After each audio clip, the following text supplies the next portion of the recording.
Welcome to మనం TV. నేను మీ ధనరాజ్. ఈరోజు మనతో పాటు గెస్ట్ అంటే రాఘవ గారు ఉన్నారు. సార్ నమస్కారం. నమస్తే ధనరాజ్. సార్ నిన్నైతే వల్లభనేని వంశీని అయితే అరెస్ట్ చేయడం అయితే జరిగింది. సో ఈ అరెస్ట్ చేయడం వెనక ఏదైనా కారణాలు ఉన్నాయంటారా? లేదంటే నారా లోకేష్ రెడ్ బుక్లో అంటే రెడ్ బుక్ అన్నారు కదా, రెడ్ బుక్లో ఫస్ట్ పేరు ఈయందేనంటారా? లేదంటే ఒకవేళ నెక్స్ట్ ఎవరు అరెస్ట్ అయ్యే అవకాశం ఉంది? ఖచ్చితంగా ధనరాజ్, ఇందులో రెడ్ బుక్లో ఫస్ట్ వికెట్ పడిందనే చెప్పాలి. ఎందుకంటే ప్రధానంగా ఎవరైతే అసలు ఈ రెడ్ బుక్ పుట్టడానికి కూడా ప్రధానంగా వల్లభనేని వంశీ, కొడాలి నాని కారణం అని చెప్పుకోవచ్చు. ఎందుకంటే చాలా దారుణంగా ఎవరైతే మన లోకేష్ని కూడా విమర్శించడం, ఇంకా లోతుగా వెళ్ళక్కర్లా, అందరికీ తెలిసిన విషయాలే పాత ఏం జరిగింది అనేది, వాళ్ళ ఇంట్లో ఉన్న వాళ్ళని కూడా విమర్శించడం, ఇవన్నీ కూడా మనం చూసాం. అయితే ప్రధానంగా ఈ వల్లభనేని వంశీని ఇప్పుడు అరెస్ట్ చేయడానికి కారణం ఏంటంటే, టీడీపీ కార్యాలయాన్ని 88 మందితో వెళ్ళి ధ్వంసం చేసిన కేసులో అయితే ఇతను ఇరుక్కోవడం జరిగింది. అయితే ఆ కేసులో ఇరుక్కున్నప్పుడు ఎవరైతే అక్కడ కంప్యూటర్ ఆపరేటర్గా పనిచేస్తున్నాడో సత్యవర్ధన్ బెదిరించేలో ఈ కేసు నాకు సంబంధం లేదు, నేను అక్కడ ఆ ప్లేస్లోనే లేనంటూ కూడా వీళ్ళు వల్లభనేని వంశీకి సంబంధించిన అనుచరులు 11 మంది అతని కారులో తీసుకెళ్ళి అతన్ని కొట్టారో, బెదిరించి అతను కోర్టులో డైరెక్ట్గా నేను ఇచ్చింది, నన్ను పోలీసులు ఇబ్బంది పెడితే ఇచ్చాను, నేను అసలు అక్కడ లేనంటూ కూడా మెజిస్ట్రేట్ ముందు చెప్పించడం జరిగింది. అయితే అది చెప్పించిన కొన్ని రోజులకే సత్యవర్ధన్ కనబడకుండా పోయేసరికి సత్యవర్ధన్ అన్న ఎవరైతే ఉన్నారో కిరణ్ పోలీసులు ఆశ్రయించాడు.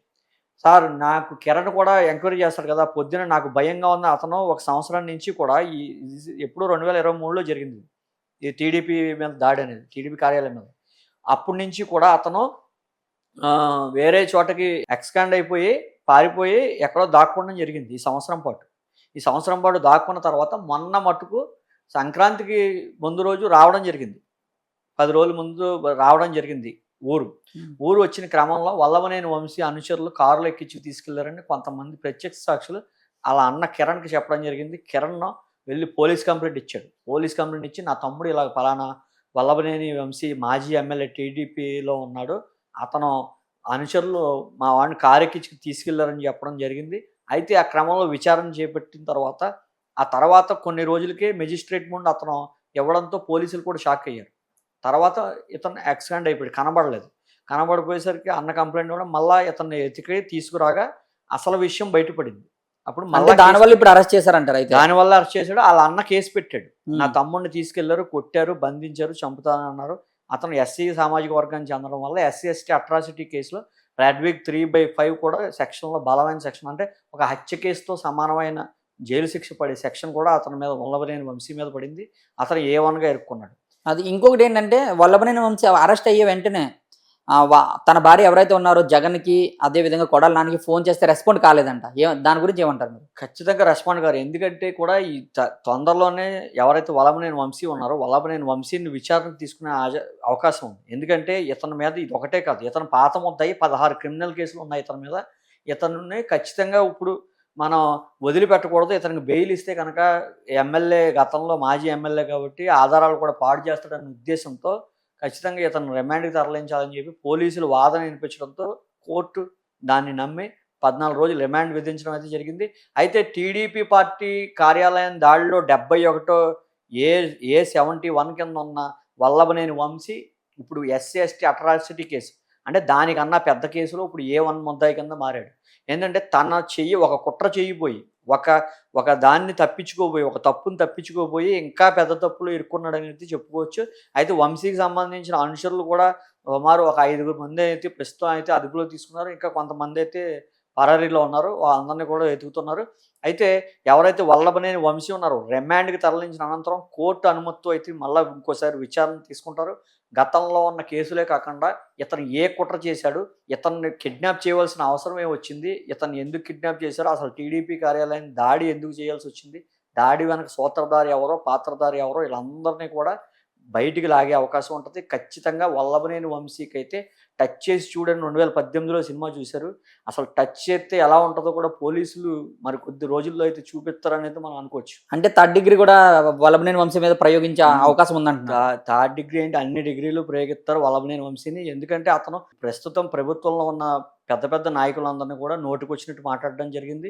ఇవన్నీ కూడా ఎంత కాదనుకుని రాజకీయాలు పక్కన పెడదాం అనుకున్నా ఖచ్చితంగా రాజకీయ కోణం లేకుండా ఇక్కడ వ్యవస్థ అనేది నడిచే పరిస్థితి అయితే ఉండదు. ఇటు పోలీసు యంత్రాంగం గానీ, అది ఏదైనా సరే రాజకీయ ప్రభావం ఖచ్చితంగా ఉంటది.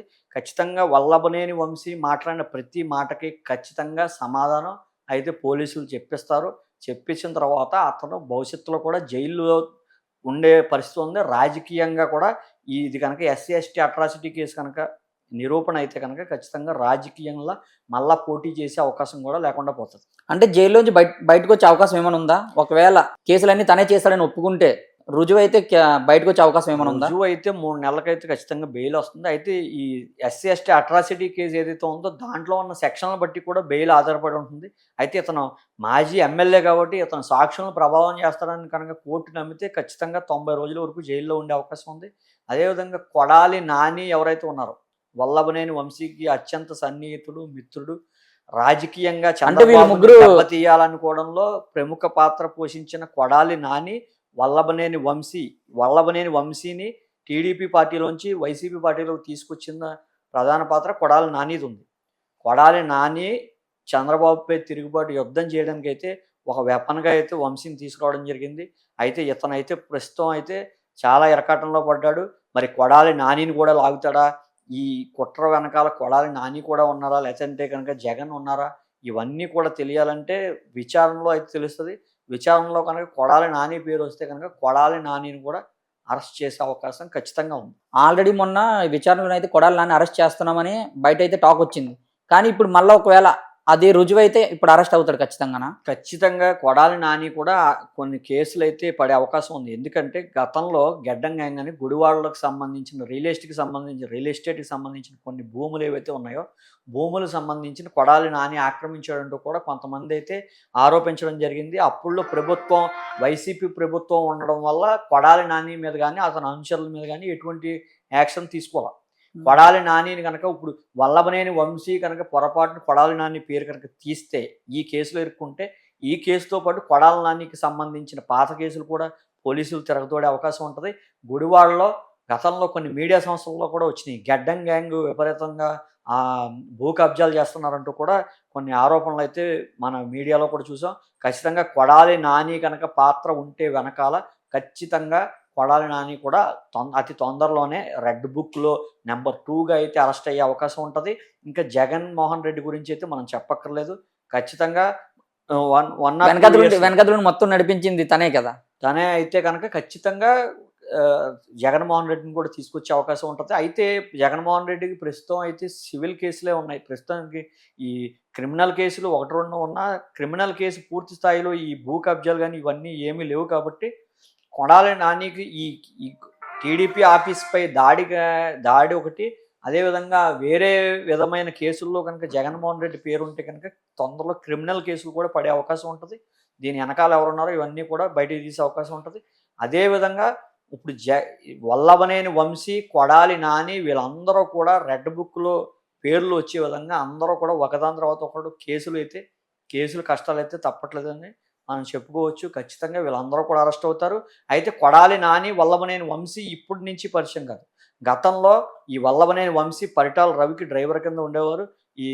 ఈ హరికృష్ణకేమో కొడాలి నాని డ్రైవర్ కింద ఉండేవారు. ఈ డ్రైవర్ కింద ఉండి వాళ్ళకి తెలిసి చేశారో, వాళ్ళకి తెలియకుండా చేశారో తెలియదు కానీ పరిటాల రవికి తెలియకుండా, అదేవిధంగా హరికృష్ణకి తెలియకుండా కొంతమంది భూ కబ్జాలు చేశారంటూ కూడా ఆరోపణలు, విమర్శలు వినబడతా ఉంటాయి. అయితే ఆ రకంగా సంపాదించిన డబ్బుతో నిర్మాణం చేశారు కొన్ని సినిమాలు.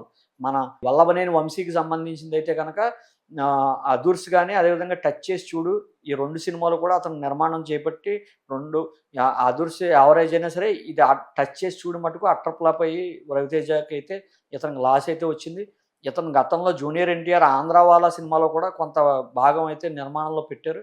అయితే అది కూడా నష్టపోయారు. అయితే జూనియర్ ఎన్టీఆర్ పరిచయంతో అయితే రాజకీయంగా ఎమ్మెల్యేగా ఎదగడం, ఒక డ్రైవర్ స్థాయి నుంచి ఎమ్మెల్యేగా ఎదగడం, అప్పుల్లో భూ కబ్జాల కేసులు కానీ, అదేవిధంగా 16 క్రిమినల్ కేసులు, బెదిరించడం, దాడి చేయడం, హత్యాయత్నం కేసులు, ఇవన్నీ కూడా 16 కేసులు ఇప్పటికే వల్లభనేని వంశీపై ఉన్నాయి. అయితే ఖచ్చితంగా ఇతను పాత కేసులు కనుక తిరగతోడితే జైలు నుంచి బయటకు వచ్చే అవకాశం అయితే ఉండదు. చూద్దాం సార్ ఏం జరుగుతుందో. వల్లభనేని వంశీ బయటకు వస్తాడా, లేదంటే 7 ఏళ్ల పాటు జైలు శిక్ష అనుభవిస్తాడనేది అయితే మనం వేచి చూద్దాం sir. Thank you sir, thank you very much.